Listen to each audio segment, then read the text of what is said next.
উচ্চ মাধ্যমিক রাষ্ট্রবিজ্ঞান, দ্বাদশ শ্রেণী, চতুর্থ সেমিস্টার, প্রথম অধ্যায়, আন্তর্জাতিক সম্পর্ক সম্পর্কিত মতবাদসমূহ। আজকের বিষয় আন্তর্জাতিক সম্পর্ক বিশ্লেষণের উদারনীতিবাদী দৃষ্টিভঙ্গি।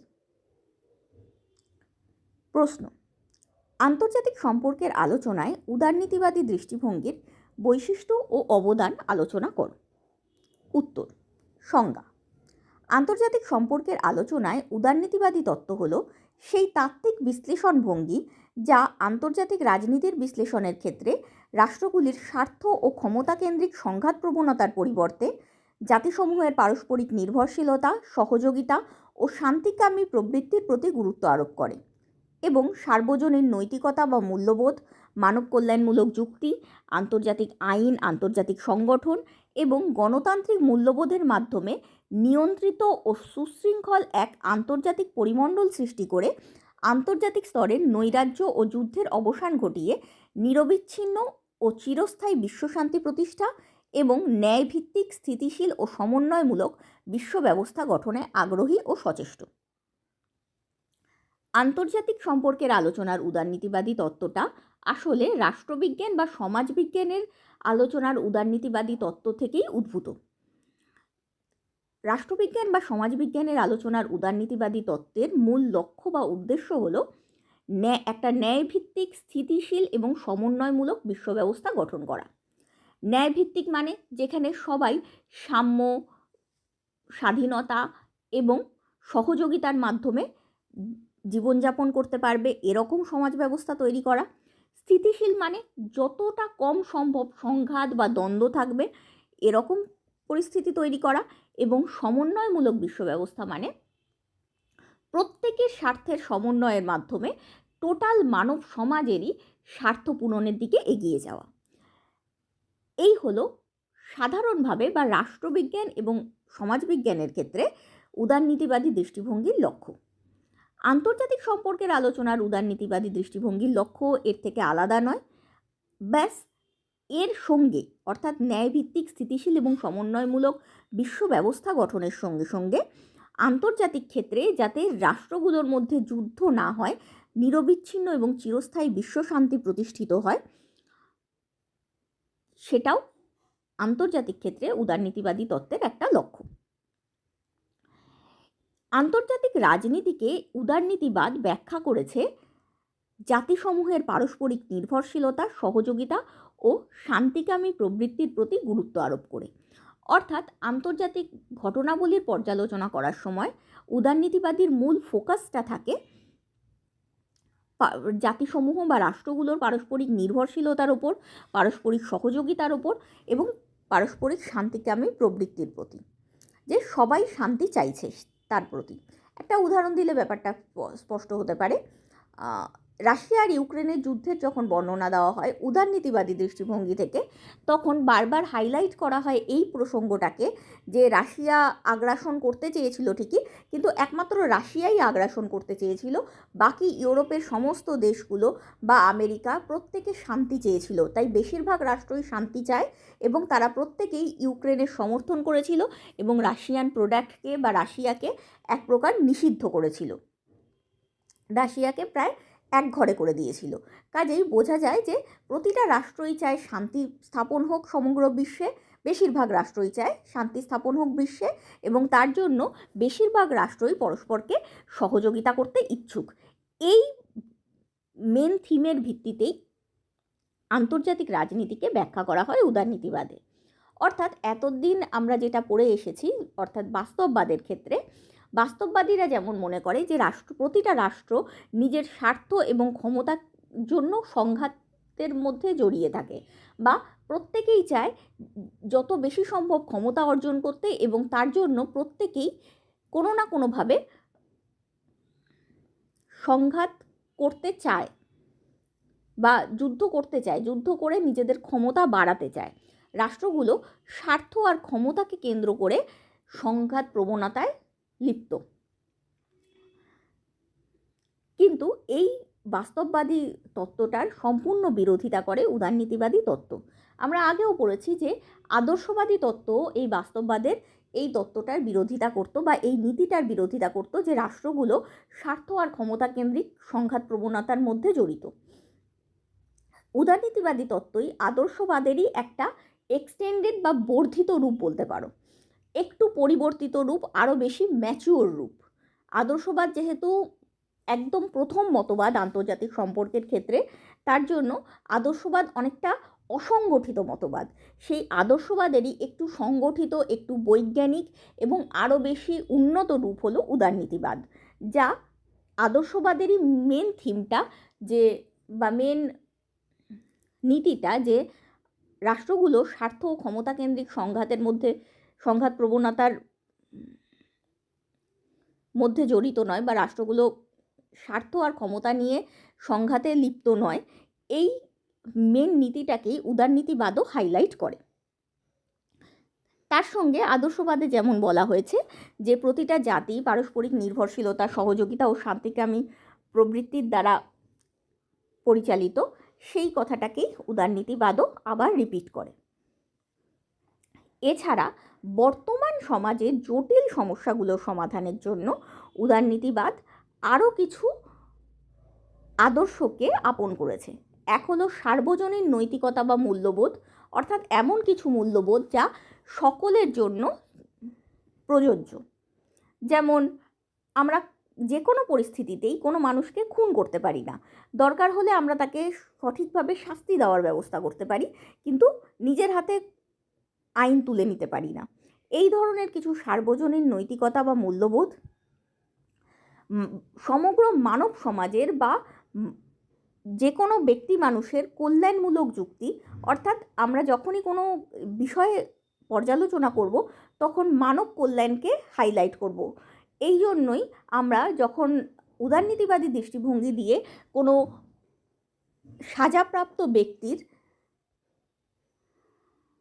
পরিস্থিতি বিশ্লেষণ করি, তখন আমরা মানবিকতাটাকে হাইলাইট করি, তার পরিস্থিতিগুলোকে, তার মানসিক অবস্থাকে আমরা অনেক বেশি গুরুত্ব দিই। তাই মানব কল্যাণমূলক যুক্তি, আন্তর্জাতিক আইন ও আন্তর্জাতিক সংগঠন, যেহেতু এই মানব কল্যাণমূলক যুক্তি বা সার্বজনীন নৈতিকতাকে প্রযুক্ত করার বা অন্যের ওপর চাপিয়ে দেওয়ার বা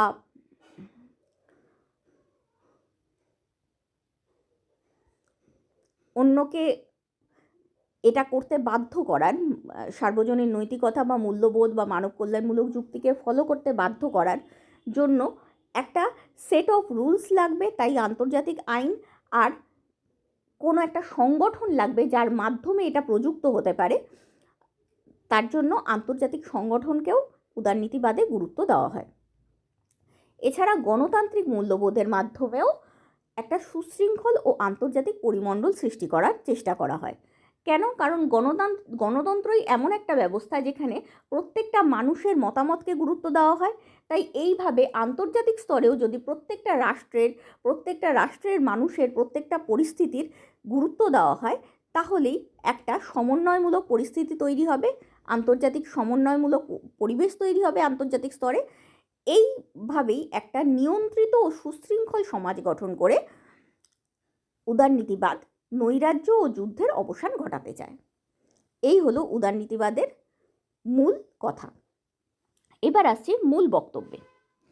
সর্বাধিক প্রভাবশালী রাজনৈতিক দর্শন হিসেবে উদারনীতিবাদ ব্যক্তি স্বাধীনতা, মানবাধিকার, ন্যায়, সাম্য, গণতন্ত্র, সাংবিধানিক অধিকার, আইনের শাসন, অবাধ ও মুক্ত বাণিজ্য নীতির প্রতি গুরুত্ব আরোপ করে। আর আন্তর্জাতিক সম্পর্কের চর্চায় উদারনীতিবাদীরা রাষ্ট্রসমূহের সমমর্যাদা, আত্মনিয়ন্ত্রণের অধিকার, আত্মনির্ভরশীলতা, সহযোগিতা, সমন্বয় ও আলোচনার মাধ্যমে বিবাদ নিষ্পত্তি এবং চিরস্থায়ী শান্তি প্রতিষ্ঠাকে প্রাধান্য দেয়। আমরা আগেই আলোচনা করলাম যে আন্তর্জাতিক ক্ষেত্রে উদারনীতিবাদী তত্ত্বটা রাষ্ট্রবিজ্ঞান বা সমাজবিজ্ঞানের উদারনীতিবাদী তত্ত্ব থেকেই প্রভাবিত।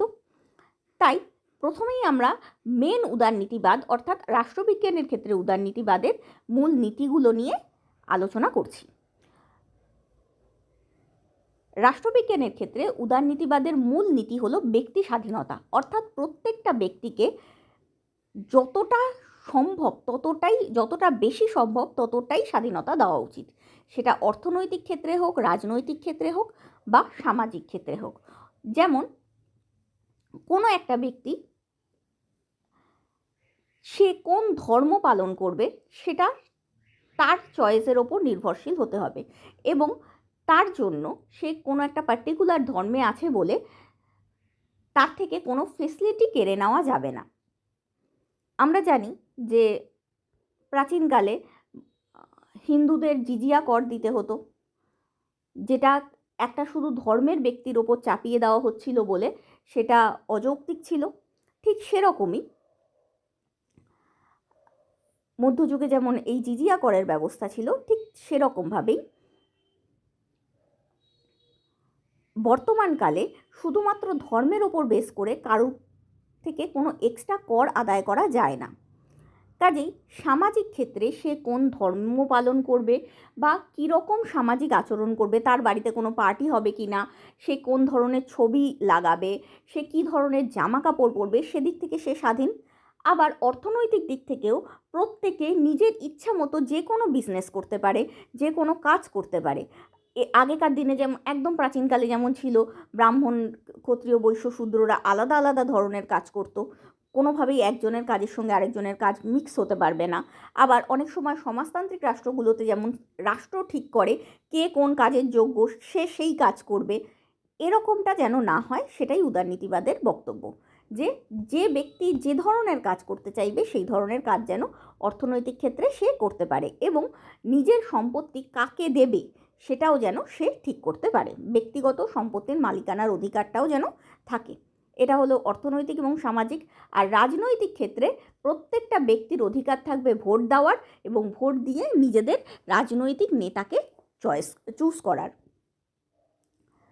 ওকে, এটা হলো ব্যক্তি স্বাধীনতা। এছাড়াও মানবাধিকার, প্রত্যেকটা মানুষের কিছু সাধারণ অধিকার থাকা উচিত, যেটা সার্বজনীন, স্থান, কাল, পাত্র নির্বিশেষে মানুষগুলোর এই অধিকার থাকা উচিত। যেমন বর্তমানকালে দাস ব্যবস্থা আর চলে না।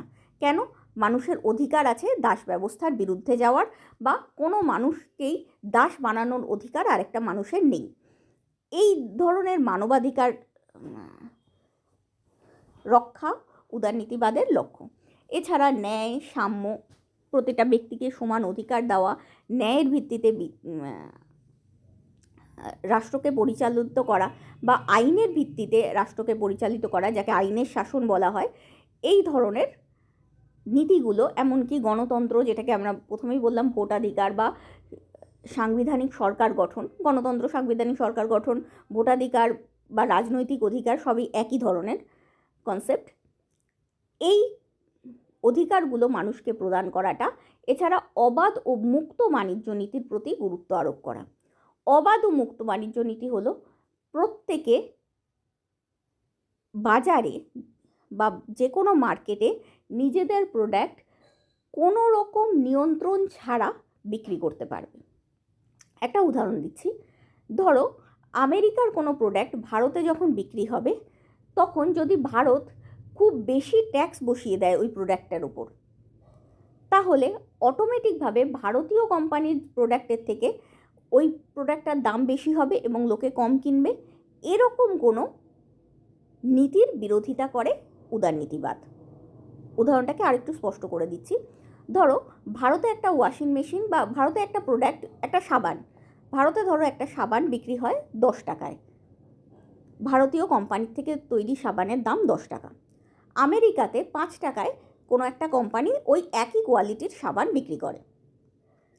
কিন্তু যখনই আমেরিকার ওই 5 টাকার সাবানটা ভারতের মার্কেটে আসছে, যদি সেটা 6 টাকায়ও বিক্রি হয়, তাহলেও 10 টাকার থেকে কম পড়ে, ভারতের বেশিরভাগ লোক সেই সাবানটা কিনবে। কিন্তু যদি এরকম হয় যে ভারত ট্যাক্সই নেয় 10 টাকা, তাহলে যদি ভারত ট্যাক্স নেয় ওই সাবানটার ওপর 10 টাকা, তাহলে আমেরিকা থেকে আসে 5 টাকায়, আর ভারতের ট্যাক্স বসে 10 টাকা, অর্থাৎ সাবানটার দাম হয়ে যায় 15 টাকা। তার থেকে ভারতীয় সাবানটার দাম 10 টাকায় হওয়ায় ভারতীয় সাবান বেশি বিক্রি হবে। এই ধরনের নীতির বিরোধিতা করে উদারনীতিবাদ। তাদের মতে মানুষকে স্বাধীনতা দেওয়া উচিত, যে মানুষ কোনটা কিনতে চায়। রাষ্ট্রের কোনো রকম কন্ট্রোল থাকা উচিত নয়, যে ট্যাক্স বসিয়ে আমরা এক প্রকার পরিচালিত করলাম যে দেশীয় প্রোডাক্টকেই তোমার কিনতে হবে, এরকম কোনো ব্যবস্থা যেন না থাকে। মানুষের সামনে একই দামে যে বিক্রি করছে তার যে দাম, সেই দামেই বাজারের মধ্যে সব প্রোডাক্ট থাকা উচিত। এর মধ্যে রাষ্ট্রের হস্তক্ষেপ করা উচিত নয়। এই ব্যবস্থাটাকেই বলা হয় অবাধ ও মুক্ত বাণিজ্য নীতি। এটাকে মেনলি অবাধ বাণিজ্য নীতি বলা হয়। আর মুক্ত বাণিজ্য নীতি হলো যে কোনো দেশের প্রোডাক্ট অন্য দেশে বিক্রি হতে পারে, কোনোভাবেই সরকার নিষেধাজ্ঞা জারি করতে পারবে না। মানে সরকার এরকম বলতে পারবে না যে আমেরিকার সাবান ভারতবর্ষে বিক্রি হবে না। এটাকে বলা হয় মুক্ত বাণিজ্য নীতি। এইভাবেই উদারনীতিবাদ রাজনৈতিক এবং অর্থনৈতিক ক্ষেত্রে একটা গুরুত্বপূর্ণ মতবাদ হিসেবে নিজেদের এই নীতিগুলোকে প্রতিষ্ঠিত করেছে। আর আন্তর্জাতিক সম্পর্কের চর্চা, আমরা যখন রাষ্ট্রবিজ্ঞানের চর্চা করি তখন উদারনীতিবাদ বলতে আমরা একটা ব্যক্তিকেন্দ্রিক উদারনীতিবাদকে বুঝি, কিন্তু আমরা যখন আন্তর্জাতিক সম্পর্কের চর্চা করি তখন উদারনীতিবাদ বলতে রাষ্ট্রকেন্দ্রিক উদারনীতিবাদকে বুঝব। সেই হিসেবেই আন্তর্জাতিক সম্পর্কের চর্চায় উদারনীতিবাদীরা রাষ্ট্রসমূহের সমমর্যাদা, যেমন মানুষকে সমমর্যাদা দিতে বলা হলো সাধারণ উদারনীতিবাদে, ঠিক তেমনি আন্তর্জাতিক ক্ষেত্রে রাষ্ট্রগুলোকে সমান মর্যাদা দিতে বলা হয়। যেমন ব্যক্তিকে স্বাধীনতা দিতে বলা হয়েছে সাধারণ উদারনীতিবাদে, ঠিক তেমনি প্রতিটা জাতিকে আত্মনিয়ন্ত্রণের অধিকার বা স্বাধীনতা দিতে বলা হয়েছে আন্তর্জাতিক উদারনীতিবাদে। প্রতিটা রাষ্ট্রের মধ্যে পারস্পরিক নির্ভরশীলতা জাগিয়ে তোলার কথা বলা হয়েছে। সহযোগিতা, সমন্বয় এবং আলোচনার মাধ্যমে রাষ্ট্রগুলোর বিবাদ নিষ্পত্তির কথা বলা হয়েছে। ঠিক যেরকমভাবে আমাদের বলা হচ্ছে সাধারণ পরিস্থিতিতে আইন বা আদালতের মাধ্যমে বা রাষ্ট্র ব্যবস্থার মাধ্যমে বিবাদ নিষ্পত্তি করতে, সাংবিধানিক পদ্ধতিতে বিবাদ নিষ্পত্তি করতে বলা হয় মানুষকে, ঠিক সেরকমভাবেই আন্তর্জাতিক ক্ষেত্রেও সহযোগিতা, সমন্বয় এবং আলোচনার মাধ্যমে বিবাদ নিষ্পত্তি করতে বলা হয়েছে এবং চিরস্থায়ী শান্তি প্রতিষ্ঠাকে প্রাধান্য দেওয়া হয়েছে। এই হলো উদারনীতিবাদের মূল বক্তব্য। এবার আসছি উদ্ভব ও বিকাশ। যেহেতু আন্তর্জাতিক সম্পর্কের উদারনীতিবাদী তত্ত্বের উদ্ভব ও বিকাশ উদারনৈতিক রাষ্ট্রদর্শনের উপর ভিত্তি করেই গড়ে উঠেছে, সেহেতু রাজনৈতিক দর্শনে উদারবাদের ভিত্তিপ্রস্তর স্থাপনকারী John Locke, Jean Jacques Rousseau প্রমুখ দার্শনিকগণের মানবাধিকার, ব্যক্তি স্বাধীনতা, যুক্তিবাদ, নৈতিকতা এবং আন্তর্জাতিক শান্তির ধারণা আন্তর্জাতিক ক্ষেত্রে উদারনীতিবাদী দৃষ্টিভঙ্গির গঠনেও যথেষ্ট প্রভাব বিস্তার করেছিল। অর্থাৎ আমরা আগেই পড়েছি যে আন্তর্জাতিক ক্ষেত্রের উদারনীতিবাদ রাষ্ট্রবিজ্ঞানের উদারনীতিবাদ থেকেই উঠে আসা। তাই রাষ্ট্রবিজ্ঞানের উদারনীতিবাদের ভিত্তিপ্রস্তর যে সমস্ত দার্শনিকরা স্থাপন করেছেন, সেটা উদারনীতিবাদের বলো, আদর্শবাদের বলো, উপযোগিতাবাদের বলো, এই সমস্ত কিছুই উদারনীতিবাদের পার্ট। তাই রাষ্ট্রবিজ্ঞানের ক্ষেত্রে যারা উদারনীতিবাদী, যেমন John Locke, Jean Jacques Rousseau, যারা নৈতিকতা, ব্যক্তি স্বাধীনতা, যুক্তিবাদিতা বা মানবাধিকারের মূল নীতিগুলো স্থাপন করতে সচেষ্ট ছিলেন, তাদের প্রত্যেকেরই অবদান রয়েছে আন্তর্জাতিক ক্ষেত্রে উদারনীতিবাদী তত্ত্বের গঠনে। ষোড়শ শতকের মানবতাবাদী চিন্তাবিদ ডেসিডেরিয়াস ইরাসমাস তার দ্য কমপ্লেন্ট অফ পিস গ্রন্থে অমানবিকতা, অপ্রয়োজনীয়তা এবং ষোড়শ শতকের মানবতাবাদী চিন্তাবিদ ডেসিডেরিয়াস ইরাসমাস তার দ্য কমপ্লেন্ট অফ পিস গ্রন্থে যুদ্ধের অমানবিকতা, অপ্রয়োজনীয়তা এবং ধ্বংসাত্মক পরিণতির কথা তুলে ধরে বলেন যে মানব সমাজের প্রকৃত অগ্রগতি কেবলমাত্র যুক্তিবাদ, শিক্ষা ও মানবিক মূল্যবোধের মাধ্যমেই সম্ভব। এই ধারণার পরে উদারনীতিবাদী দৃষ্টিভঙ্গির মূল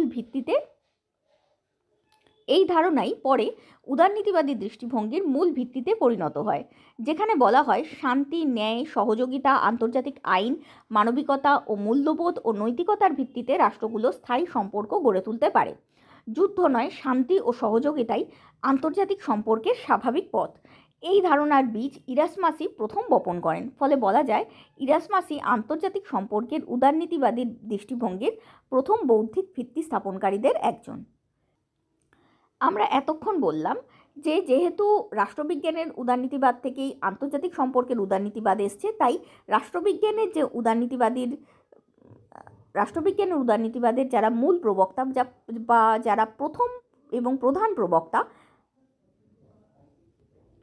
যেমন জন লক, জ্যাক রুসো, এরা প্রত্যেকেই আন্তর্জাতিক স্তরেরও উদারনীতিবাদীর তত্ত্বের প্রথম প্রবক্তা। কিন্তু উদারনীতিবাদকে আন্তর্জাতিক ক্ষেত্রে প্রথম প্রয়োগ করেন বা প্রথম আন্তর্জাতিক সম্পর্ক কেমন হবে সেটা বর্ণনার ক্ষেত্রে উদারনীতিবাদী তত্ত্বের সাহায্য গ্রহণ করেন তিনি হলেন ডেসিডেরিয়াস ইরাসমাস। তিনি যুদ্ধের অমানবিকতা, অপ্রয়োজনীয়তা ও ধ্বংসাত্মক পরিণতির কথা তুলে ধরেন এবং শিক্ষা ও মানবিক মূল্যবোধের মাধ্যমে যুদ্ধ বন্ধ করার সাজেশন দেন। তাই তাকেই মোটামুটিভাবে আন্তর্জাতিক সম্পর্কের উদারনীতিবাদের প্রাথমিক বৌদ্ধিক ভিত্তি স্থাপনকারীদের একজন বলে বর্ণনা করা যায়। অর্থাৎ সোজা কথায় আন্তর্জাতিক ক্ষেত্রে উদারনীতিবাদের জনক হিসেবে বর্ণনা করা যায়। এছাড়া সপ্তদশ শতাব্দীতে উইলিয়াম পেন তার an essay towards the present and future piece of Europe গ্রন্থে আন্তর্জাতিক আইন, শান্তিপূর্ণ বিরোধ নিষ্পত্তি এবং আন্তঃরাষ্ট্রীয় সহযোগিতার গুরুত্ব তুলে ধরেন। এগুলো উদারনীতিবাদের নীতি। এছাড়া ইম্যানুয়েল কান্ট তার পারপিচুয়াল পিস আ ফিলোসফিক্যাল স্কেচ গ্রন্থে স্থায়ী শান্তি প্রতিষ্ঠার 3টি শর্তের কথা উল্লেখ করেন। সেগুলি হলো প্রজাতান্ত্রিক শাসন ব্যবস্থা, আন্তর্জাতিক আইনের প্রতি শ্রদ্ধা, বিশ্ব নাগরিক অধিকার প্রতিষ্ঠা, এবং তার এই ধারণাগুলি পরবর্তীকালে গণতান্ত্রিক শান্তি তত্ত্বের অর্থাৎ ডেমোক্রেটিক পিস থিওরির ভিত্তি হয়ে ওঠে, যেখানে বলা হয় গণতান্ত্রিক রাষ্ট্রগুলো সাধারণত একে অপরের সঙ্গে যুদ্ধ করে না।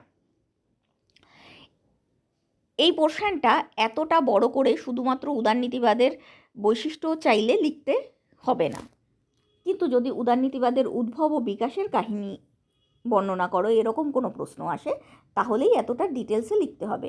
আদারওয়াইজ এক লাইনে লিখে দিতে পারো যে যেহেতু আন্তর্জাতিক সম্পর্কের উদারনীতিবাদী তত্ত্বের উদ্ভব ও বিকাশ উদারনৈতিক রাষ্ট্রদর্শনের উপরই ভিত্তি করে গড়ে উঠেছে, তাই রাজনৈতিক দর্শনে উদারনীতিবাদের ভিত্তিপ্রস্তর স্থাপনকারী জন লক ও জ্যাক রুসো প্রমুখের অবদান উদারনীতিবাদে উল্লেখযোগ্য। এছাড়াও উদারনীতিবাদী দৃষ্টিভঙ্গির প্রাথমিক বৌদ্ধিক ভিত্তি স্থাপনকারীদের একজন হলেন ডেসিডেরিয়াস ইরাসমাস। তিনি তার গ্রন্থ দ্য কমপ্লেন্ট অফ পিসের মাধ্যমে উদারনীতি যুদ্ধের অপ্রয়োজনীয়তা ব্যাখ্যা করেছেন। এছাড়া সপ্তদশ শতকের উইলিয়াম পেন, ইম্যানুয়েল কান্ট প্রমুখরাও উদারনীতিবাদী তত্ত্বের বিকাশে সাহায্য করেন। তাছাড়াও উদার অর্থনীতি ও মুক্ত বাণিজ্যের নীতি বর্ণনা করেন অ্যাডাম স্মিথ এবং ডেভিড রিকার্ডো প্রমুখ। এছাড়াও জোসেফ নাই ও রবার্ট কেওহান প্রমুখরা বহুত্ববাদী তত্ত্বের প্রচার করে উদারনীতিবাদকে আরও বেশি সমৃদ্ধ করেন। এইভাবে ছোট্ট করেও লিখে দেওয়া যায় পুরো বিষয়টা। আমি ইন ডিটেলস আরও ভালো করে পড়ে দিচ্ছি। যদি শুধুমাত্র উদ্ভব ও বিকাশের কাহিনী আসে তবেই এটা লিখতে হবে। ইম্যানুয়েল কান্ট তার পারপিচুয়াল পিস আ ফিলোসফিক্যাল স্কেচ গ্রন্থে স্থায়ী শান্তি প্রতিষ্ঠার 3টি শর্তের কথা উল্লেখ করেন। সেগুলি হলো প্রজাতান্ত্রিক শাসন ব্যবস্থা অর্থাৎ গণতন্ত্র, আন্তর্জাতিক আইনের প্রতি শ্রদ্ধা এবং বিশ্ব নাগরিকের অধিকার প্রতিষ্ঠা। তার এই ধারণাগুলোই পরবর্তীকালে গণতান্ত্রিক শান্তিতত্ত্বের ভিত্তি হয়ে ওঠে, যেখানে বলা হয় গণতান্ত্রিক রাষ্ট্রগুলো একে অপরের সঙ্গে যুদ্ধ করে না। উদারনীতিবাদী তত্ত্বে এটা বলা হয় যে যেহেতু গণতান্ত্রিক রাষ্ট্রগুলো নেচারটাই তাই যে প্রত্যেকের মতামত গণতন্ত্রে যেমনভাবে মেনে চলা হয় ঠিক সেরকমভাবেই মেনে চলা হবে। তার জন্য গণতান্ত্রিক রাষ্ট্রগুলো আন্তর্জাতিক ক্ষেত্রেও সেই একই নীতি ফলো করে। তাই প্রতিটা রাষ্ট্রের কথাই ভাবে, প্রতিটা রাষ্ট্রের মতামতকেই সমানভাবে গুরুত্ব দেয়। তাই বলা হয় গণতান্ত্রিক রাষ্ট্রগুলো পরস্পরের সঙ্গে যুদ্ধ করে না। এছাড়াও গণতান্ত্রিক রাষ্ট্র যেহেতু কোনো রাষ্ট্র নেতার ইগোর ওপর ভিত্তি করে গড়ে ওঠে না, বরং রাষ্ট্রের প্রত্যেকটা লোকের মতামতের ভিত্তিতে গড়ে ওঠে এবং প্রত্যেকটা লোকই বিশেষত শান্তি চায়, তার জন্য গণতান্ত্রিক রাষ্ট্রগুলি কোনো সময় যুদ্ধে জড়ায় না। তাই উদারনীতিবাদীদের মতে সবকটা রাষ্ট্রেরই গণতান্ত্রিক হওয়া উচিত। এটাকেই উদারনীতিবাদে গণতান্ত্রিক শান্তিতত্ত্ব বলা হয়। এছাড়া মুক্ত বাণিজ্য কী সেটা তো আমি আগেই বলেছি। সেই মুক্ত বাণিজ্যের প্রধান প্রবক্তা ঊনবিংশ শতাব্দীর ব্রিটিশ রাজনীতিবিদ রিচার্ড কবডেন মনে করতেন যে অর্থনৈতিক আত্মনির্ভরশীলতা যুদ্ধকে নিরুৎসাহিত করে, কারণ রাষ্ট্রগুলো যদি পরস্পরের সঙ্গে বাণিজ্যিকভাবে যুক্ত থাকে তবে তারা যুদ্ধ করে সেই সম্পর্ক নষ্ট করার ঝুঁকি নেবে না। তাই তার মতে মুক্ত বাজার অর্থনীতি ও আন্তর্জাতিক বাণিজ্য রাষ্ট্রগুলোকে ঘনিষ্ঠভাবে যুক্ত করে, যা সংঘাত কমিয়ে সহযোগিতাকে উৎসাহিত করে। তার এই ধারণাই পরবর্তীকালে অর্থনৈতিক আত্মনির্ভরশীলতা তত্ত্বের গুরুত্বপূর্ণ ভিত্তি হয়ে ওঠে। এগুলো সবকটাই উদারনীতিবাদের বিভিন্ন বৈশিষ্ট্য। শুধু তিনি নন, ঊনবিংশ শতকে উদার অর্থনীতি ও মুক্ত বাণিজ্যের উত্থান ঘটায় অ্যাডাম স্মিথ, ডেভিড রিকার্ডো প্রমুখ অর্থনীতিবিদও একই মতামত পোষণ করেন এবং অর্থনৈতিক উদারনীতির ভিত্তি গঠন করেন। মানে ইম্যানুয়েল কান্ট প্রমুখরা গণতন্ত্রকে হাইলাইট করেন, রিচার্ড কবডেন, অ্যাডাম স্মিথ এবং ডেভিড রিকার্ডো প্রমুখরা মুক্ত বাজার অর্থনীতি এবং অর্থনৈতিক আত্মনির্ভরশীলতাকে হাইলাইট করেন। এছাড়া 1970-এর দশকে জোসেফ নাই ও রবার্ট কেওহান কর্তৃক প্রচারিত বহুত্ববাদী তাত্ত্বিকরা আন্তর্জাতিক ক্ষেত্রে রাষ্ট্রীয়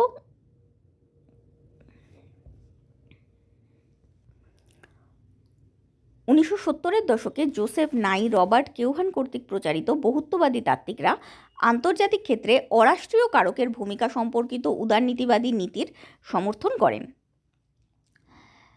অর্থাৎ তারা রাষ্ট্রীয় এককগুলোর সঙ্গে সঙ্গে বিভিন্ন অরাষ্ট্রীয় এককেরও গুরুত্ব আন্তর্জাতিক ক্ষেত্রে স্বীকার করে নেন। আন্তর্জাতিক সম্পর্কের চর্চায় উদারনীতিবাদের সূচনা ঘটে মূলত অষ্টাদশ শতাব্দীর শেষ দিকে। যদিও তার আগেও নবজাগরণের যুগেও মানবতাবাদীরা এর ভিত্তি তৈরি করেছিলেন, তবুও প্রথম বিশ্বযুদ্ধের পর উদারবাদ আন্তর্জাতিক সম্পর্ক আলোচনায় আরও গুরুত্ব পায়, যেটা আমরা আদর্শবাদ রূপে দেখতে পাই। কারণ আদর্শবাদ আর উদারবাদের মূল বৈশিষ্ট্যগুলো মোটামুটি একই রকমের।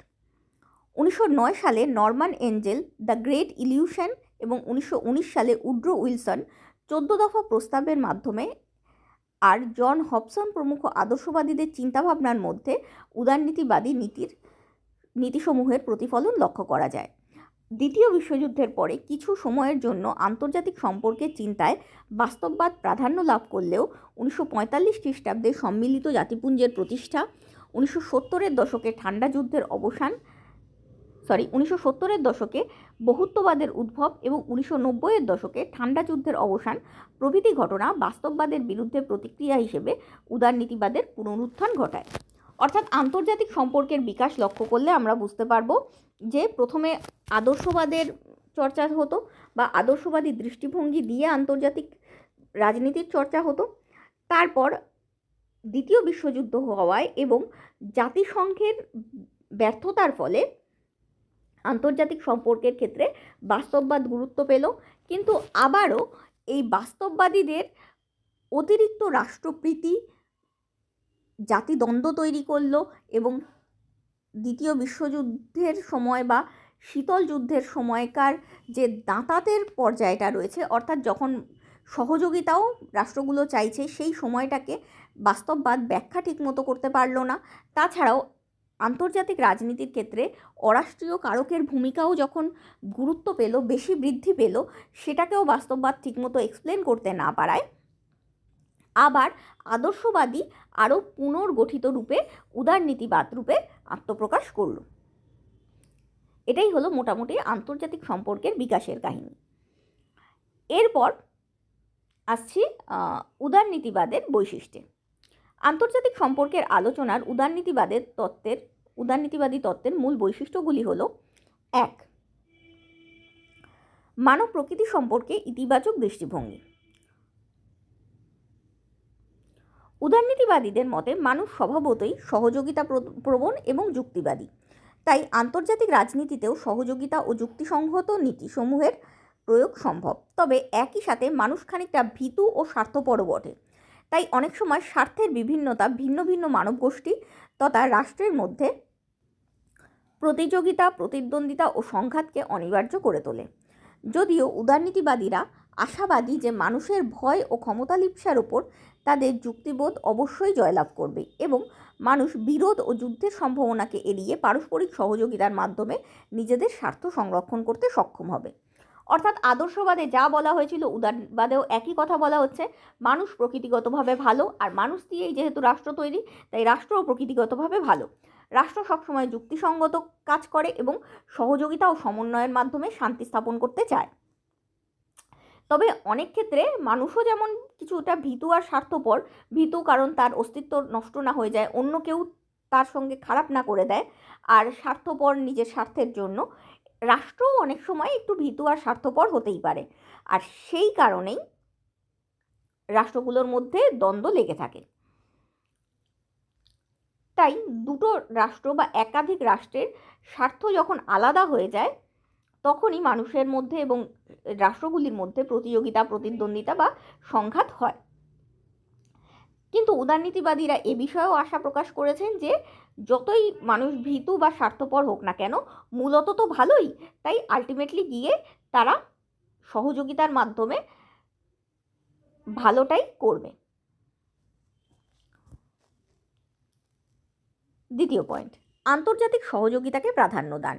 উদারনীতিবাদীরা বিশ্ব রাজনীতিকে ক্ষমতার রাজনীতি, হিংসা এবং অনৈতিক ক্রিয়াকলাপ থেকে মুক্ত করে আন্তর্জাতিক ক্ষেত্রে পারস্পরিক সংঘাতের পরিবর্তে পারস্পরিক সহযোগিতার পরিমণ্ডল গঠন করতে আগ্রহী।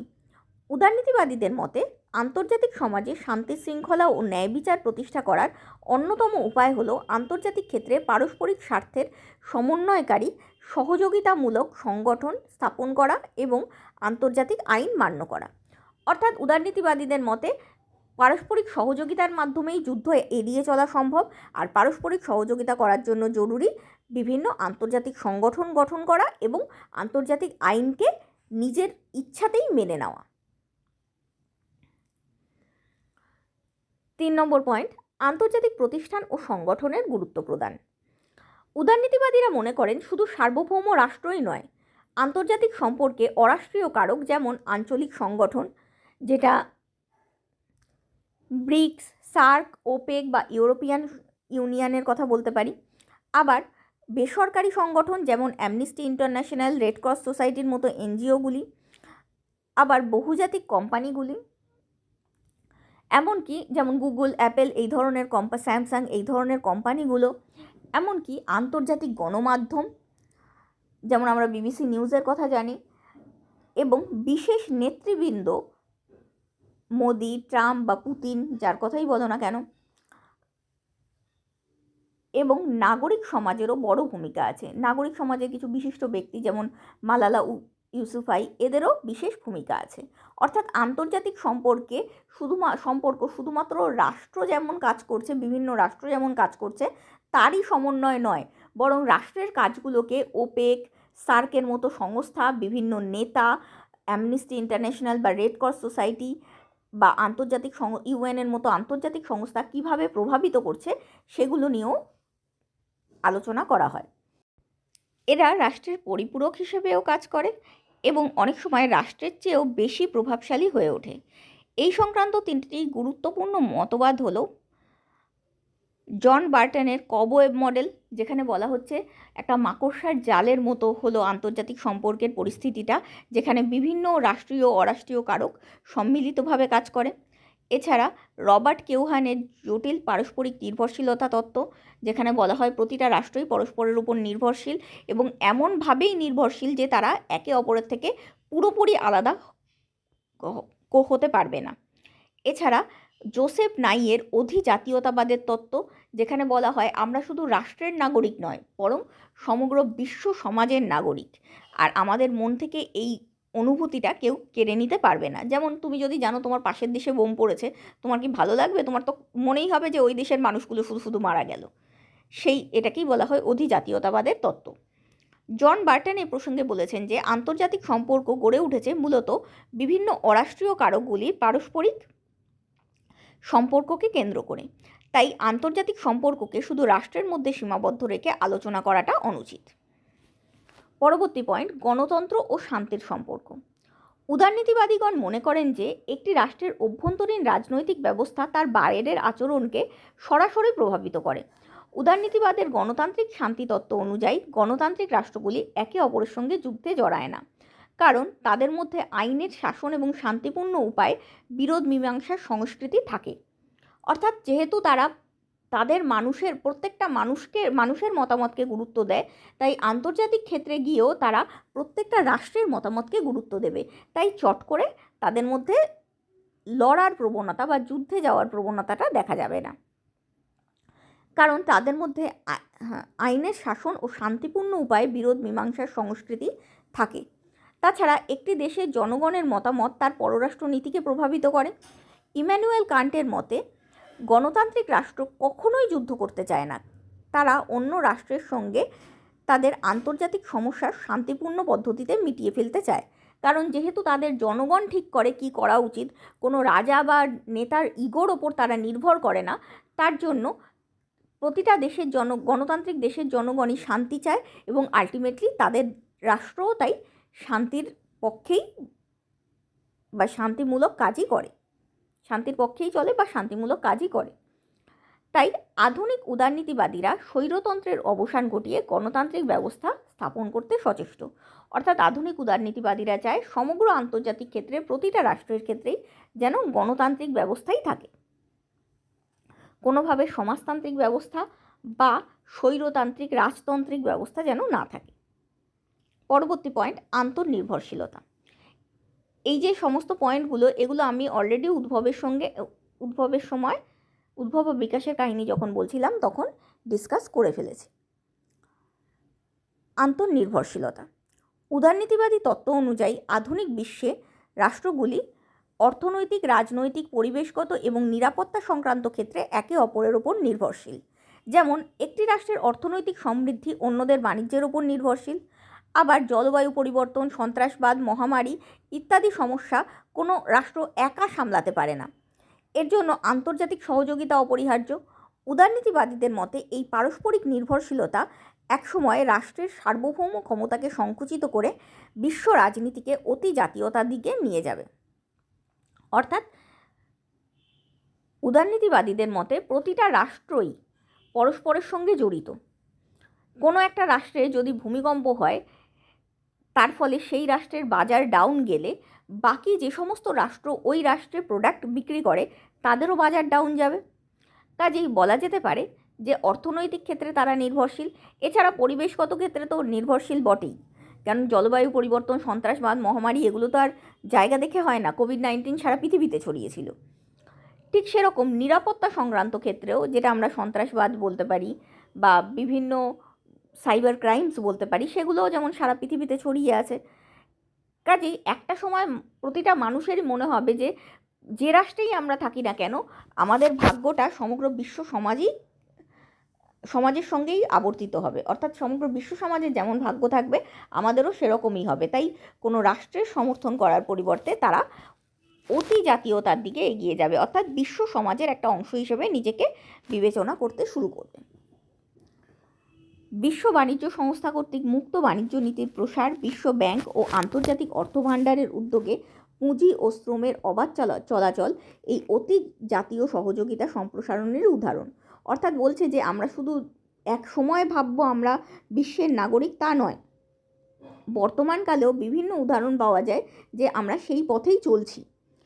যেমন মুক্ত বাণিজ্য নীতি বা বিশ্ব ব্যাংক বা আন্তর্জাতিক অর্থভাণ্ডারগুলোর উদ্যোগে পুঁজি আর শ্রমের অবাধ চলাচল, এগুলোই এই বিষয়টার প্রমাণ। পরবর্তী পয়েন্ট, অর্থনৈতিক উন্নয়ন ও মুক্ত বাণিজ্য। উদারনীতিবাদীরা মনে করেন যে আন্তর্জাতিক সম্পর্কে সামরিক শক্তির বদলে অর্থনৈতিক শক্তির উন্নয়নই বেশি গুরুত্বপূর্ণ। তাদের মতে যেহেতু গণতান্ত্রিক রাজনৈতিক ব্যবস্থা ও পুঁজিবাদী অর্থনীতি একে অপরের সঙ্গে ঘনিষ্ঠভাবে যুক্ত, সেহেতু আন্তর্জাতিক সংগঠন অবাধ ও মুক্ত বাণিজ্য নীতির মাধ্যমে দেশগুলির পারস্পরিক ও বহুপাক্ষিক অর্থনৈতিক আদান প্রদান বাড়ালে একদিকে যেমন সবার অর্থনৈতিক অগ্রগতি সম্ভব, অন্যদিকে তেমনই আন্তর্জাতিক স্তরেও রাজনৈতিক পরিবেশও স্থিতিশীল হবে এবং যুদ্ধের সম্ভাবনাও কমবে। অর্থাৎ আমরা আগেই যেটা পড়েছি যে উদারনীতিবাদীরা মনে করেন যদি মুক্ত বাণিজ্য নীতি হয় তাহলে প্রত্যেকটা দেশ অটোমেটিক্যালি অন্য দেশের ওপর নির্ভরশীল হবে। যদি এরকম হয় আমেরিকার 5 টাকার সাবান এখানে বিক্রি হয় এবং এত বেশি পরিমাণে বিক্রি হয় যে ওই সাবানটা যদি কোনো দিন বন্ধ হয়ে যায়, তাহলে এই দেশের মানুষ একটা কেওয়াস তৈরি করবে। এই দেশের মানুষের বাজেট, মান্থলি বাজেট একেবারে নড়াচড়া খেয়ে যাবে। তাই তারা ঝামেলা তৈরি করতে পারে। তাহলে এরকম যদি পরিস্থিতি হয়, পরস্পরের উপর নির্ভরশীল হয়, তাহলে কোনোভাবেই কোনো দেশই চাইবে না যে এই রকম ক্ষেত্রে মার্কিন যুক্তরাষ্ট্রের সঙ্গে তাদের যুদ্ধ লাগুক, কারণ সাবানের সাপ্লাই বন্ধ হলে তাদের অসুবিধা হয়ে যাবে। তাই এইভাবে মুক্ত বাণিজ্য নীতির মাধ্যমেই শুধুমাত্র যে অর্থনীতিকে পারস্পরিক নির্ভরশীল করা যায় তা নয়, বরং রাজনৈতিক ব্যবস্থাকেও পরস্পরের উপর নির্ভরশীল করা যায়। আর তার ফলেই দেশগুলোর মধ্যে এমন একটা সম্পর্ক গড়ে ওঠে যে দেশগুলো চট করে যুদ্ধের দিকে এগোয় না। আর এর মাধ্যমেই সবার অর্থনৈতিক অগ্রগতিও সম্ভব, কারণ অন্য দেশের প্রোডাক্ট এখানে বিক্রি হচ্ছে মানে এখানকার প্রোডাক্টও অন্য দেশে বিক্রি হবে, সেক্ষেত্রে দুপক্ষেরই লাভ হবে।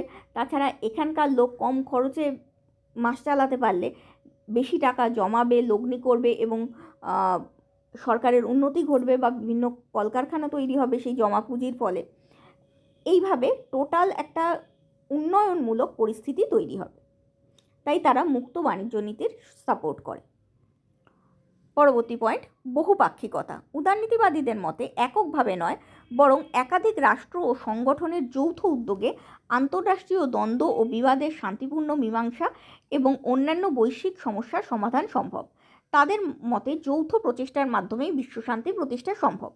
অর্থাৎ যে ক্ষেত্রে তুমি একা মোকাবিলা করতে পারছো ভালো, যে ক্ষেত্রে করতে পারছো না সেক্ষেত্রে অন্যান্য রাষ্ট্র, অন্যান্য আন্তর্জাতিক সংগঠনের সাহায্য সহযোগিতা নিয়ে, এবং যে ক্ষেত্রে অন্যদের তুমি দেখতে পাচ্ছ যে তোমার সাহায্য পেলে তারা উপকৃত হবে, সেক্ষেত্রে অন্যদের সাহায্য করে এইভাবে সকলের স্বার্থ রক্ষা করার মাধ্যমে একটা মানবিক অ্যাঙ্গেল থেকে বা একটা সহযোগিতামূলক অ্যাঙ্গেল থেকে নিজেদের কার্য পরিচালনা করে রাষ্ট্রগুলোর আন্তর্জাতিক শান্তি প্রতিষ্ঠা করা উচিত বলে এদের মতামত। পরবর্তী পয়েন্ট, ক্ষমতার রাজনীতিকে প্রত্যাখ্যান। কেবলমাত্র ক্ষমতাকেন্দ্রিক বিদ্বেষ বা সংঘর্ষ নয়, বরং অভিন্ন স্বার্থ ও কল্যাণকে রাষ্ট্রের উদ্দেশ্য হিসেবে দেখা উচিত। অর্থাৎ রাষ্ট্রের উদ্দেশ্য হওয়া উচিত সমগ্র মানব সমাজের কল্যাণ, শুধুমাত্র নিজের কল্যাণ তা নয়। প্রসঙ্গত উল্লেখযোগ্য যে ক্ষমতাকেন্দ্রিক বাস্তববাদী তত্ত্বের বিরোধিতা করেই আন্তর্জাতিক সম্পর্কের চর্চায় উদারনীতিবাদ স্বতন্ত্র তত্ত্ব হিসেবে গড়ে উঠেছে। অর্থাৎ বাস্তববাদ যেমন ক্ষমতাকেন্দ্রিক রাজনীতির সমর্থন করে, ঠিক তেমনই উদারনীতিবাদ সহযোগিতামূলক রাজনীতির সমর্থন করে এবং ক্ষমতাকেন্দ্রিক রাজনীতির বিরোধিতা করে। পরবর্তী পয়েন্ট, উদার আন্তর্জাতিকতাবাদ। উদারনীতিবাদীরা জাতিরাষ্ট্রগুলির সংকীর্ণ জাতীয় স্বার্থকে অতিক্রম করে আন্তর্জাতিক ক্ষেত্রে স্থায়ী শান্তি ও সুস্থিতি স্থাপনের লক্ষ্যে বিশ্বজনীন আদর্শ গড়ে তোলার পক্ষপাতী। যেমন ক্ষমতাকেন্দ্রিক রাজনীতিকে সমর্থন করে না, তেমনি জাতীয় স্বার্থকেন্দ্রিক রাজনীতিকেও সমর্থন করে না। তাদের মতে আন্তর্জাতিক সম্পর্কের চূড়ান্ত উদ্দেশ্য হল শান্তিপূর্ণ সহাবস্থান, অর্থনৈতিক উন্নয়ন ও মানব কল্যাণ, যেটা অলরেডি বলেছি। পরবর্তী পয়েন্ট, আইন ও নৈতিকতার প্রভাব। আন্তর্জাতিক আইন, নৈতিকতা এবং মানবাধিকারের নীতি আন্তর্জাতিক সম্পর্কে কার্যকর ভূমিকা রাখে। উদারনীতিবাদ প্রতিটি জাতির আত্মনিয়ন্ত্রণের অধিকার, সার্বভৌমত্ব ও সমতার সমর্থক। এই মতবাদ বৈষম্য দূর করে ন্যায় বিচার, নৈতিকতা, ব্যক্তি স্বাধীনতা ও মানবাধিকার প্রতিষ্ঠা ও রক্ষায় বিশ্বব্যাপী আন্দোলন গড়ে তুলতে চায়।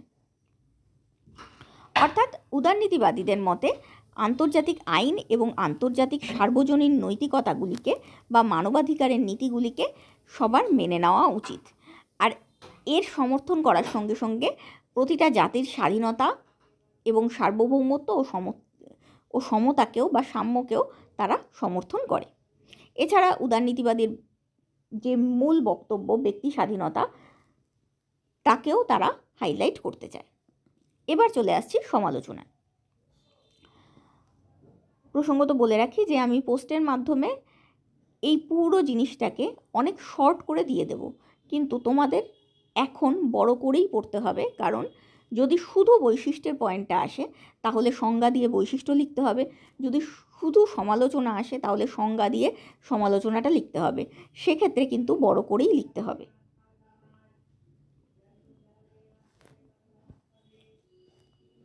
তাই আমি মেনলি বড় করে পড়িয়ে দিলাম, এরপর আমি শর্টে দিয়ে দেব। তবে পুরোটার সম্পর্কে নলেজ রাখা ভালো, কারণ 2 নম্বরের কোশ্চেনও তো আসবে, সেই হিসেবে পুরোটাই পড়তে তোমাদের পুরোটাই হবে, লেখার সময় শর্ট করা যেতে পারে। সমালোচনা। বিশেষত প্রথম বিশ্বযুদ্ধের পর উদারবাদ আদর্শবাদ রূপে আন্তর্জাতিক শান্তি ও স্থিতিশীলতা প্রতিষ্ঠার একটি আশাবাদী তাত্ত্বিক কাঠামো হিসেবে বিকশিত হয়, কিন্তু দ্বিতীয় বিশ্বযুদ্ধের পর আদর্শবাদী তত্ত্বের ব্যর্থতা প্রকাশ পাওয়ায় সমসাময়িক বাস্তববাদী তত্ত্বের বিরুদ্ধে আদর্শবাদেরই এক উন্নত রূপ হিসেবে উদারবাদের বিকাশ ঘটে। তবে সময়ের সঙ্গে সঙ্গে বৈশ্বিক রাজনীতির বাস্তব অভিজ্ঞতা, যুদ্ধ, ক্ষমতার রাজনীতি, অসম বৈশ্বিক কাঠামোর পরিপ্রেক্ষিতে উদারনীতিবাদী দৃষ্টিভঙ্গির বিভিন্ন সীমাবদ্ধতা স্পষ্ট হয়ে ওঠে। ফলে বাস্তববাদী, মার্ক্সবাদী ও সমালোচনামূলক তাত্ত্বিকদের পক্ষ থেকে উদারবাদী ব্যাখ্যার বিরুদ্ধে নানাবিধ সমালোচনা উত্থাপিত হয়েছে। অর্থাৎ আমরা যেটা উদ্ভব বা বিকাশের ক্ষেত্রেই পড়ে এসেছি, যে প্রথমে আদর্শবাদ এসেছিল, তারপরে এলো বাস্তববাদ, আর তারপর বাস্তববাদের প্রতিক্রিয়া হিসেবে আবার আদর্শবাদের আরও বেশি বিজ্ঞানসম্মত এবং উন্নত রূপ হিসেবে উদারবাদের প্রতিষ্ঠা, উদারবাদ বিকশিত হলো, উদারবাদের বিকাশ ঘটলো। কিন্তু তা সত্ত্বেও উদারবাদী চিন্তাধারারও বা উদারবাদী তত্ত্বেরও বেশ কিছু সমালোচনা আছে, যেই সমালোচনাগুলো মূলত মার্ক্সবাদী, বাস্তববাদী এবং সমালোচনামূলক তাত্ত্বিকরা করে থাকেন। এই পোর্শনটাকেও যদি শুধুমাত্র বৈশিষ্ট্য বা শুধুমাত্র টোটালটা আসে তাহলে ছোট করতে পারো, কারণ তোমরা উদ্ভব আর বিকাশের ক্ষেত্রে এই কথাটা অলরেডি লিখে এসেছো, তখন শুধু সমালোচনাগুলো হলো বলেও লিখলে হয়ে যায়। কিন্তু যদি শুধু সমালোচনা আসে তাহলে সংজ্ঞা দেওয়ার পর এই কথাটা লিখতে হবে, অর্থাৎ পড়তে তোমাদের পুরোটাই হবে। প্রথম পয়েন্ট, কাল্পনিক বা বাস্তব বিমুখ। উদারবাদী তত্ত্বের ভাবনা ও ধারণাগুলি অতিরিক্ত আদর্শ নির্ভর। উদারবাদীরা মানুষের প্রবৃত্তি ও রাষ্ট্রের প্রকৃতির সম্পর্কে অতিরিক্ত ইতিবাচক এবং আশাবাদী ধারণা পোষণ করেন, যা বাস্তবসম্মত নয়। উদারবাদ যেভাবে নৈতিকতা ও আদর্শের ভিত্তিতে গঠিত একটি সংঘর্ষমুক্ত সহযোগিতাপূর্ণ বিশ্বের ছবি তুলে ধরেছে, তা বাস্তবের নৈরাজ্যপূর্ণ, ক্ষমতাকেন্দ্রিক ও স্বার্থচালিত আন্তর্জাতিক ব্যবস্থার সঙ্গে কোনোভাবেই সঙ্গতিপূর্ণ নয়। শুধুমাত্র নৈতিক দৃষ্টিকোণ থেকে বাস্তব পরিস্থিতিকে ব্যাখ্যা করা অযৌক্তিক। এই পয়েন্টটা আমরা যেমন আদর্শবাদে পড়েছিলাম, তেমনই উদারনীতিবাদের ক্ষেত্রেও সত্যি, যে সব কিছু পৃথিবীতে ভালো নয়, পৃথিবীতে অনেক কিছুই খারাপ আছে। তাই শুধুমাত্র ভালোর দিক থেকে যদি আমরা বিবেচনা করি বা শুধুমাত্র নিজে ভালো করে যাব, কোনো দিন নিজে মহান হয়ে যাব, এরকম যদি আমরা ভাবনা রাখি তাহলে অন্যরা আমাদের খুন করে ফেলবে। এই পরিস্থিতিটা আগে বোঝা উচিত। এটা আদর্শবাদের ক্ষেত্রেও যা বলেছিলাম, উদারবাদের ক্ষেত্রেও তাই বলেছি, যে বিভিন্ন রাষ্ট্র অনেক সময়ই স্বার্থ অনুসারেই চলে। তাই সামনের জন স্বার্থ অনুসারে চলছে আর আমি স্বার্থহীনতা, সহযোগিতা দেখিয়ে যাচ্ছি, এই রকম অবস্থা হলে আমাদেরই ক্ষতি হবে। যেমন ভারত পাকিস্তানের ক্ষেত্রে দেখেই এসছো, যে পাকিস্তানের নীতির সঙ্গে কিছু হলেও বাস্তববাদী নীতি আমাদের আপন করতে হবে। যেমন আমরা সিন্ধুর জল আটকে দিয়েছি বা জলকে নিজের অনুসারে ছাড়ছি, সিন্ধুর জলকে হেরফের করা, এটাও আমাদের জাতীয় স্বার্থের জন্য প্রয়োজনীয়, যদিও অতটা মানবিক নয়, অতটা সহযোগিতামূলক নয়, অন্যের পরিস্থিতি বোঝার অতটা আমরা চেষ্টা করছি না। কারণ যদি বেশি বুঝতে চাই তার পরিস্থিতি, তাহলে আমার পরিস্থিতি বোঝার কেউ থাকবে না। আদর্শবাদের ক্ষেত্রেও এই সমালোচনাটা ছিল, যে এই নীতিটা বাস্তব বিমুখ। উদারবাদের ক্ষেত্রেও একই সমালোচনা। বাস্তববাদীদের সমালোচনা, রাষ্ট্রকেন্দ্রিক বাস্তবতার অবমূল্যায়ন। বাস্তববাদীরা মূলত রাষ্ট্রকেন্দ্রিক হিসেবে আন্তর্জাতিক রাজনীতিকে ব্যাখ্যা করে, কিন্তু উদারনীতিবাদীরা রাষ্ট্র ছাড়াও বিভিন্ন অরাষ্ট্রীয় সংস্থা, এমনকি বহুজাতিক সংস্থাগুলোকেও, এমনকি আগেই পড়েছি যে বিভিন্ন অরাষ্ট্রীয় কারকের উপস্থিতিকে গুরুত্ব প্রদান করে।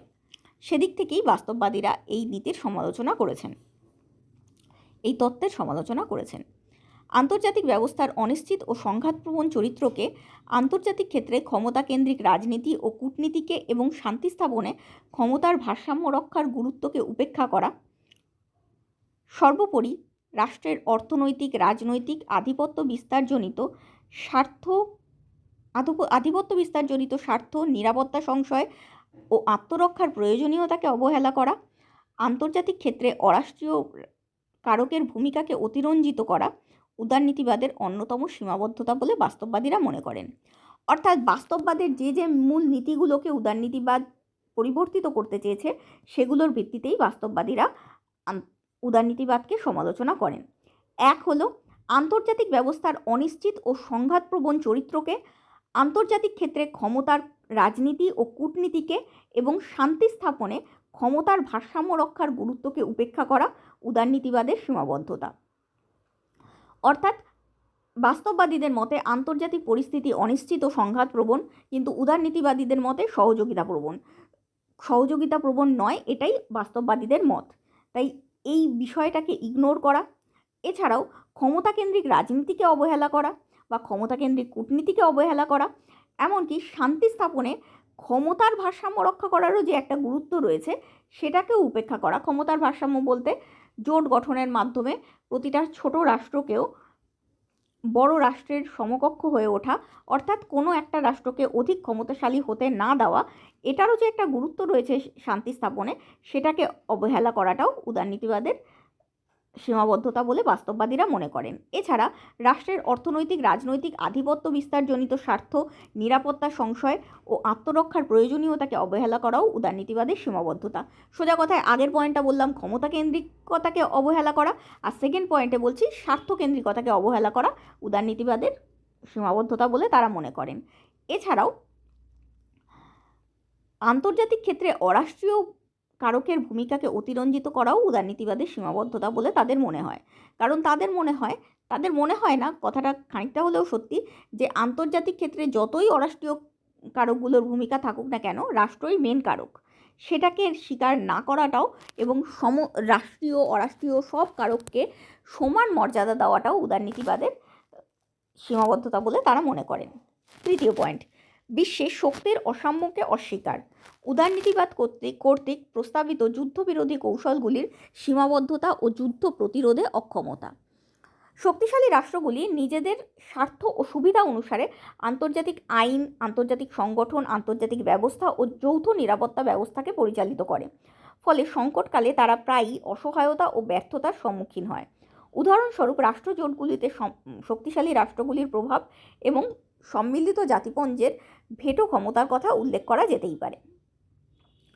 অর্থাৎ উদারনীতিবাদীরা যেমন বলে যুদ্ধ রোধ করার কিছু উপায় রয়েছে, সেগুলি হলো: এক, আন্তর্জাতিক আইনকে সবাই মেনে চলো, আন্তর্জাতিক সংগঠনের মাধ্যমে বিরোধ নিষ্পত্তি করো, এগুলো হলো যুদ্ধ রোধ করার উপায়।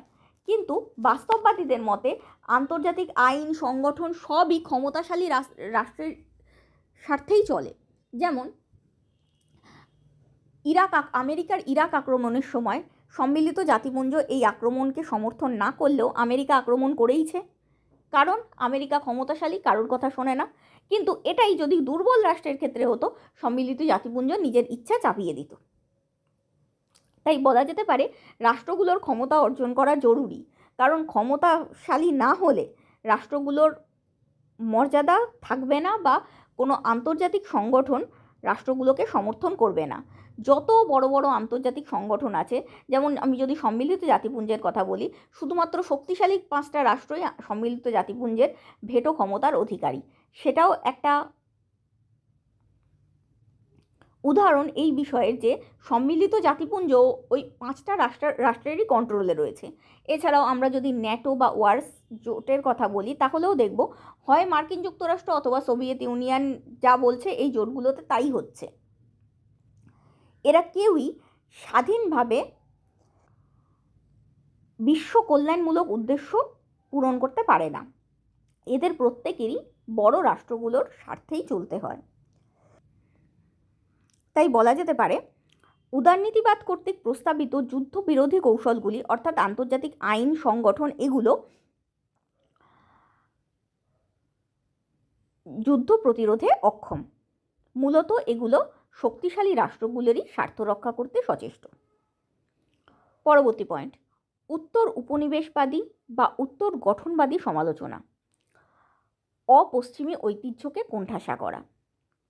উদারনীতিবাদের মূল ধারণাগুলো গণতন্ত্র, ব্যক্তি স্বাধীনতা, ধর্মনিরপেক্ষতা, ধনতান্ত্রিক কাঠামো প্রায়শই পশ্চিমী মূল্যবোধকে আদর্শ ও শ্রেষ্ঠ বলে প্রচার করে অন্যান্য দৃষ্টিভঙ্গির বা অন্যান্য সভ্যতার দৃষ্টিভঙ্গির উপেক্ষা করে। এই উদারনীতিবাদী নীতিগুলো প্রায়শই সার্বজনীন নীতি হিসেবে উপস্থাপন করা হয়, যা সাংস্কৃতিক বৈচিত্র্য ও ঐতিহাসিক প্রেক্ষাপটকে অগ্রাহ্য করে, মনস্তাত্ত্বিকভাবে পশ্চিমী আধিপত্য ও সংস্কৃতির আগ্রাসন ঘটায়। উত্তর উপনিবেশবাদী বা উত্তর গঠনবাদী সমালোচনা। উত্তর উপনিবেশবাদী মানে যখন উপনিবেশবাদটা চলে গেল, মোটামুটিভাবে সব দেশই মোটামুটি স্বাধীন হলো, তখন এই জাতীয় তাত্ত্বিকরা লক্ষ্য করলেন যে আমাদের ওপর বা যারা উপনিবেশ হয়েছিল তাদের ওপর কেমনভাবে যেন যারা উপনিবেশ স্থাপন করেছিল সেই মালিক রাষ্ট্রগুলোর বা সেই অত্যাচারী রাষ্ট্রগুলোর মূল্যবোধকে চাপিয়ে দেওয়া হয়। যেমন ভারত কোনোদিনই ধর্মনিরপেক্ষ সেরকমভাবে ছিল না, কিন্তু তা সত্ত্বেও ধর্মনিরপেক্ষতাই আদর্শ রাষ্ট্র ব্যবস্থা, এটা ভারতবর্ষের ওপর চাপিয়ে দেওয়া হয়।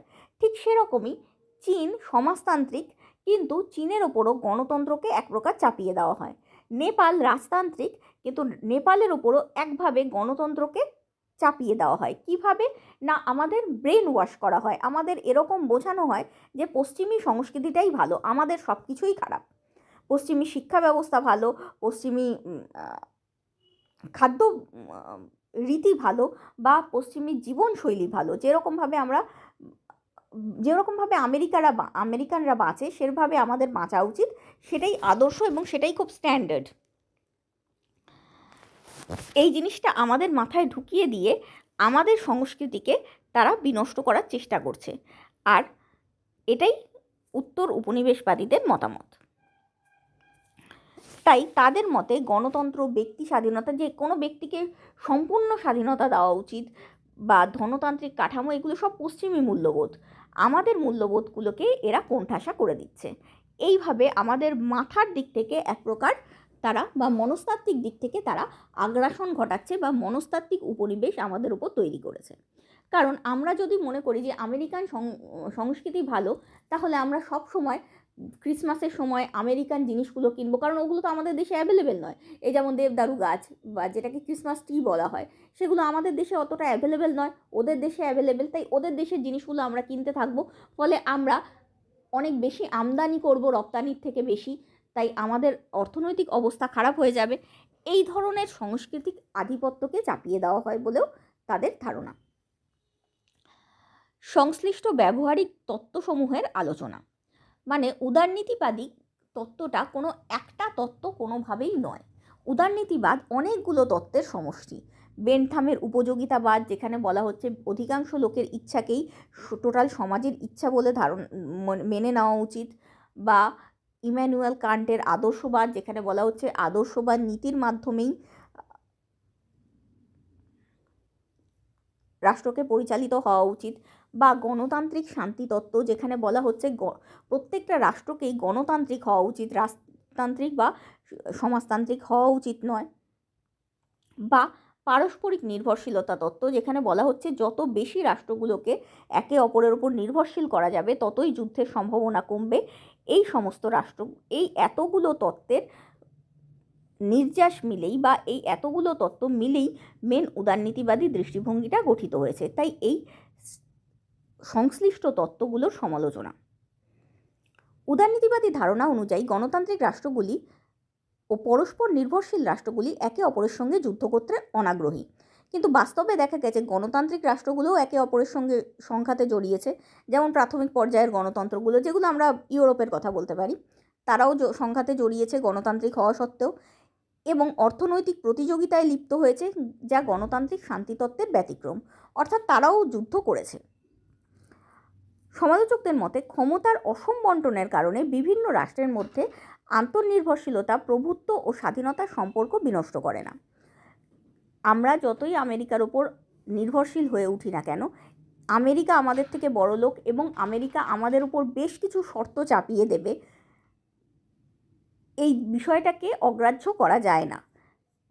আমাদের ক্ষেত্রে তবু কম। যদি আরও ছোট রাষ্ট্রের কথা বলি, যদি বলি নেপাল আর আমেরিকার কোনো ডিল হচ্ছে, আমেরিকা নিজের ইচ্ছামতো শর্ত নেপালের ওপর চাপিয়েই দিতে পারে। এই বিষয়টাকে আমরা ইগনোর করতে পারি না। তাই বলা যায় যে নির্ভরশীলতা যতই বাড়ুক না কেন, আধিপত্য বা অধীনতার সম্পর্কটা নষ্ট হয় না। তাই অর্থনৈতিক সম্পর্ক থাকা সত্ত্বেও সংঘাত হতেই পারে। যেমন প্রথম বিশ্বযুদ্ধের সময় ইউরোপিয়ান কান্ট্রিগুলোর যুদ্ধ হয়েছিল। এমনকি অনেক সময় অসম বা শোষণমূলক অর্থনৈতিক আত্মনির্ভরতাও সংঘাতের নতুন উৎসও হতে পারে। যেমন কোনো দেশ যদি অন্য দেশের ওপর বেশি নির্ভরশীল হয়ে পড়ে আর সেই দেশটা যদি অনেক বেশি অত্যাচার করতে শুরু করে, যেটা আমরা আফগানিস্তানের ক্ষেত্রেও দেখতে পাই, যে আমেরিকা আফগানিস্তানের ওপর এতটাই অত্যাচার করেছে যে তারা বিদ্রোহী হয়ে উঠেছে। এইভাবেও নতুন সংঘাত তৈরি হতে পারে। পরবর্তী পয়েন্ট, মার্ক্সবাদী বা সমালোচনামূলক তত্ত্বের সমালোচনা। রক্ষণশীল মতবাদ। উদারনীতিবাদ বিদ্যমান বৈশ্বিক অর্থনৈতিক অসমতা, নব্য ঔপনিবেশিকতা ও পুঁজির ক্ষমতার স্বরূপ উন্মোচন করে না।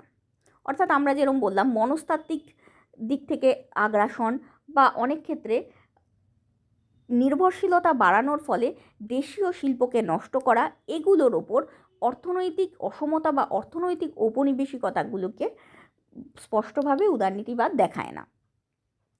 বাস্তবে অবাধ বাণিজ্যের অছিলায় প্রভাবশালী রাষ্ট্রগুলি সমগ্র আন্তর্জাতিক অর্থনৈতিক ব্যবস্থাকে নিয়ন্ত্রণ করে এবং দুর্বল রাষ্ট্রগুলির কাঁচামালের উৎস ও বাজার দখল করে তাদের সার্বভৌমত্ব ক্ষুণ্ণ করে। এক্ষেত্রে বিশ্বব্যাংক, IMF-এর মতো প্রতিষ্ঠানগুলি পশ্চিমা দেশগুলোরই স্বার্থ রক্ষা করে এবং বৈশ্বিক অসমতাকে বজায় রাখে। অর্থাৎ বিশ্বস্তরে আমরা সাম্যটা প্রতিষ্ঠাই হতে দিচ্ছি না, অসমতাকে আরও বাড়িয়ে চলছি। বড়লোক কান্ট্রিগুলো আরও বেশি বড়লোক হচ্ছে, গরিব কান্ট্রিগুলোর কাঁচামালের উৎস আর বাজার দখল করে, এবং গরিব কান্ট্রিগুলো আরও বেশি গরিব হয়ে যাচ্ছে। আর এই পদ্ধতিটিকে, এই সিস্টেমটাকে বজায় রাখে বিশ্বব্যাংক বা IMF-এর মতো প্রতিষ্ঠানগুলো, গরিব দেশগুলোকে লোন দিয়ে তাদেরকে লোনের শর্তে জর্জরিত করে। জোসেফ স্টিগলিটজ এর লেখায় বিশ্বায়ন ও বাণিজ্যিক উদারীকরণের কুপ্রভাবের কথা স্পষ্টভাবে পাওয়া যায়।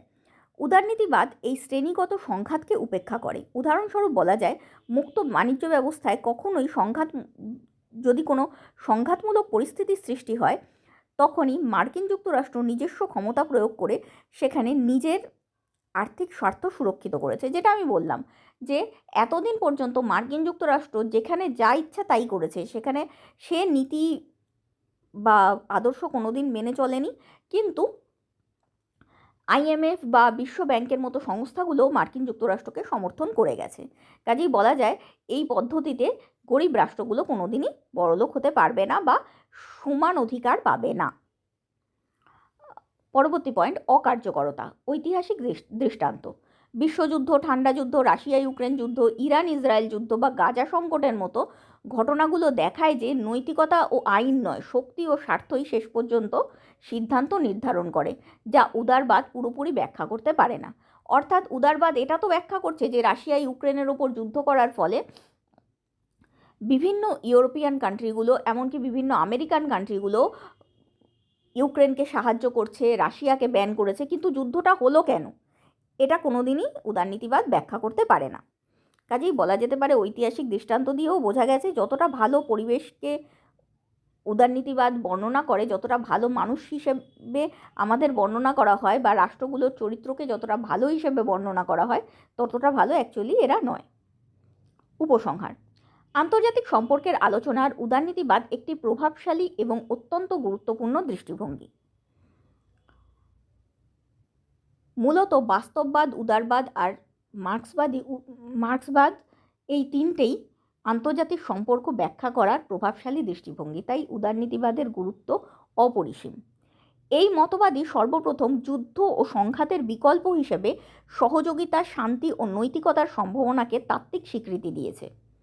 ঐতিহাসিকভাবে উদারনীতিবাদ আন্তর্জাতিক সম্পর্কের আলোচনার বাস্তববাদের একাধিপত্যকে চ্যালেঞ্জ করে মহাবিতর্কের সৃষ্টি করে, যা ক্ষেত্রটিকে গতিশীল ও বহুমুখী করে তুলেছে। অর্থাৎ উদারনীতিবাদী প্রথম ক্ষমতার রাজনীতির পরিবর্তে সহযোগিতার রাজনীতি বা সহযোগিতার কূটনীতির কথা বলেছে। শুধু তাই নয়, বাস্তববাদের মতো একটা সংকীর্ণ মতবাদকে চ্যালেঞ্জ করেছে এবং তাই নয়, আন্তর্জাতিক ঘটনা বিশ্লেষণের শুধুমাত্র বাস্তববাদী দৃষ্টিভঙ্গি ছাড়াও অন্য দৃষ্টিভঙ্গি প্রদান করেছে। আমরা জানি আন্তর্জাতিক ঘটনাগুলিকে কোনো একটা দৃষ্টিভঙ্গি দিয়ে সম্পূর্ণরূপে ব্যাখ্যা করা সম্ভব নয়, সব কটাই দৃষ্টিভঙ্গির অবদান আছে। তাই বলা যায় উদারনীতিবাদী দৃষ্টিভঙ্গিরও অবদান যথেষ্ট গুরুত্বপূর্ণ। এটি কেবল রাষ্ট্রীয় পর্যায়ে নয়, বরং আন্তর্জাতিক সংস্থা, আন্তর্জাতিক কর্পোরেশন, বেসরকারি সংস্থা, এমনকি ব্যক্তির ভূমিকাকেও যথাযথ গুরুত্বের সাথে বিশ্লেষণ করেছে, যেটা বাস্তববাদে ইগনোরড হয়েছিল।